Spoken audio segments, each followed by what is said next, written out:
நம்ம என்னதான் முயற்சியோட எடுத்து போராடினாலும் அந்த சமூகத்துடைய சப்போர்ட்டுங்கிறது ரொம்ப முக்கியம். ஆமா, அது எப்படி இருக்கு உங்களுக்கு?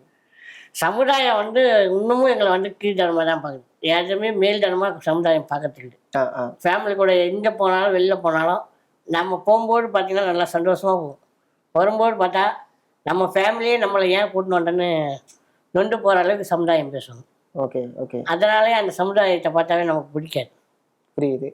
ஏன்னா இப்போ நீங்கள் சொல்றதை வச்சு பார்க்கும்போது சந்தோஷமா கிளம்பக்கூடிய ஒரு இடத்துக்கு திரும்பி வரும்போது பார்த்தீங்கன்னா வருத்தமாக தான் வந்து போடுவோம். எதுக்குடா அங்கே போனோம், எதுக்கு நம்ம வெளில போனோம், நம்ம வெளில போகாமல் நம்ம ஃபேமிலி மட்டும் போயிட்டு வந்துருக்கலாமே, நம்ம வீட்டுக்குள்ளேயே போய் டிவி பார்த்துருக்கலாமே, இல்லை பெறாக்க வேறு ஏதாவது பண்ணியிருக்கலாமே. ஓகே அப்படின்னு தான் புரியுது.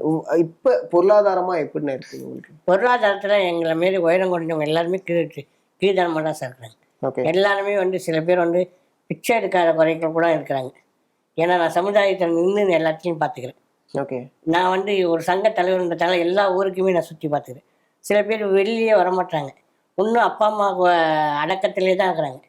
வெளியில் வந்தால் நம்மளை எங்கே கிண்டல் பண்ணிட போகிறாங்கன்னு, நம்மளை கிண்டல் பண்ணுறாங்கன்னு சொல்லிட்டு எதிர்த்து வரமாட்டாங்க. எங்களை மாரி ஆளுங்க எதிர்த்து வரமாட்டாங்க. நம்மளை கிண்டல் பண்ணால் நம்ம உள்ளுக்குள்ளேயே அடங்கிடும்னு நமக்கு இருக்கிறாங்க அவங்க.